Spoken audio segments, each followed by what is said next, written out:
everyone, I'm here with an unboxing video. I have the Tree of Life Oracle by David Wells and artwork by Robert Orpwood. This is a Hay House deck here that I have.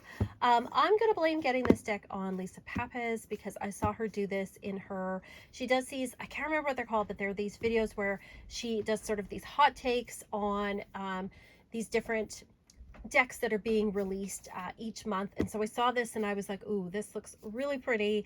And I ended up putting it in my cart and getting it when I had an Amazon order. So I've been dying to open this, but I haven't. I've just taken the plastic off.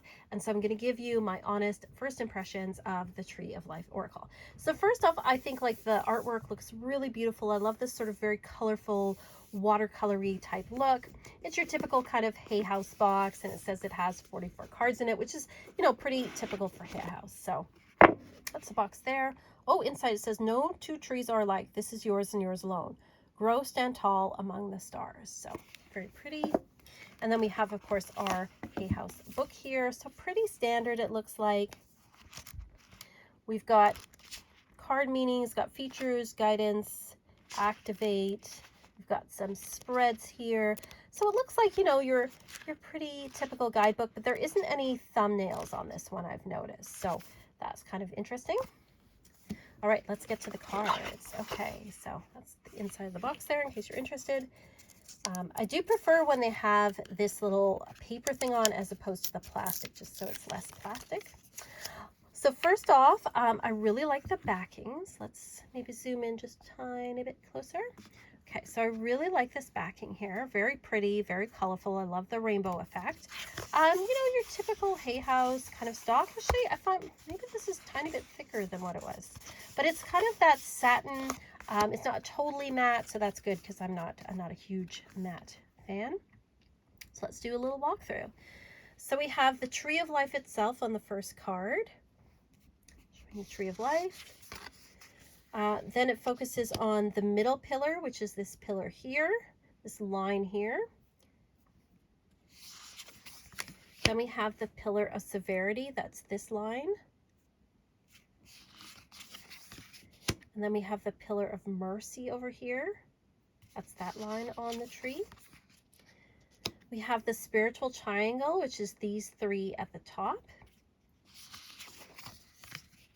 The soul triangle, which is these three in the middle.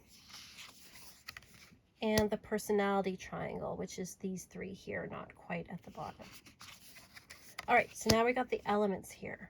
Love this artwork, first of all, I have to say. Like these ones here, it's kind of like, they're informative and they're utilitarian, but, you know, they're just sort of okay as far as art goes for me. But this is more kind of, I'm really enjoying this sort of like watercolory with these lines here. So we have the element of air, the element of fire, that's really beautiful. The element of water, and the element of earth, pretty. Then we're going through the Sephiroths, which are each of these on the pillar. So they're each of these points on the pillar. So we have Kether, the crown. So she would see, I also associate that with Neptune, so that's interesting. Chokmah, and Uranus. So there's a lot of astrological correspondences here.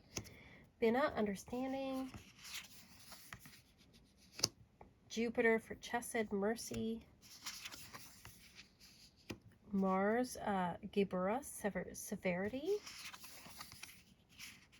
Chiprith, beauty and the sun. Netzach, victory and Venus. And then we have Hod with Mercury, splendor. Yesod and the moon. And then we have Malkuth and the kingdom. It's the earth. Okay, and then we have the Dath, which is not technically a Sephiroth, but it is a point on the tree, and that's that one there. And that is associated with Pluto.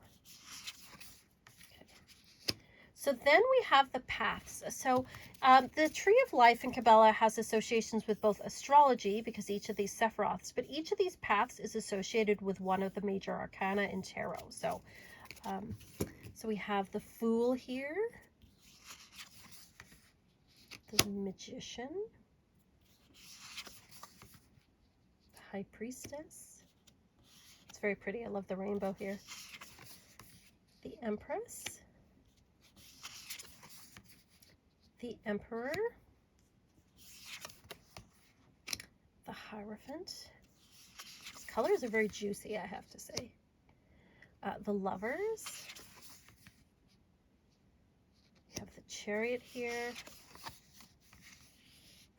The Strength or Lust. It's called Lust in the Thoth or Toth tarot, however you pronounce it. The Hermit. Love this Hermit. I think that's so cool. Like, this artwork is really pretty. Wheel of Fortune. Justice. I love this Justice here. Man. The Hanged Man. We've got some Egyptian references here. Death. Got the Ferdinand. Temperance. We've Chiron here. The Devil. The Tower with the dragons. Very cool. Love that. The Star. The Moon. I would love it if this artist did a tarot deck. This is beautiful art. The Sun. Got Ra here. Judgment. And we have the World. So the Tree of Life is a really interesting system for understanding, for understanding astrology, understanding the tarot. Some people have connected it, somewhat with chakras as well. It's a really interesting tool for sort of understanding cosmology. Again, overall, I love this artwork, like especially the later ones here with the major arcana and with the planets. The Sephiroth, really beautiful. I think the first couple of cards are kind of more utilitarian, but I understand why they're there. And I think that this could be a really great study tool if you're looking to understand the Tree of Life and the Kabbalah a little bit better. I'm going to see how it reads. I'm going to work with it and see how it reads. But overall, I think it could be used as a study tool. I may end up using it as a teaching tool. But I want to just read with it and see how it reads as a oracle card, and just see, what it's like. So let's pick a card here before I mix it up. Okay, awesome. We have Pluto here, which says Dath and Knowledge. This is Abyss, Secrets, Lessons Yet to be Learned. So let's see what the book has to say about that. So, Dath, Knowledge. There is no number for Dath on the Tree of Life. It's often depicted as a dotted circle. It is Eden after the fall, or waiting for true knowledge to return. The planet here is Pluto, Lord of the Underworld and Keeper of Secrets.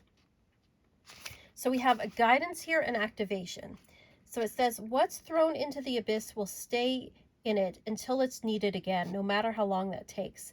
What have you discarded? What knowledge do you hold that has yet to be implemented? Have you forgotten a great idea or left a plan to fester rather than take it forward? Why?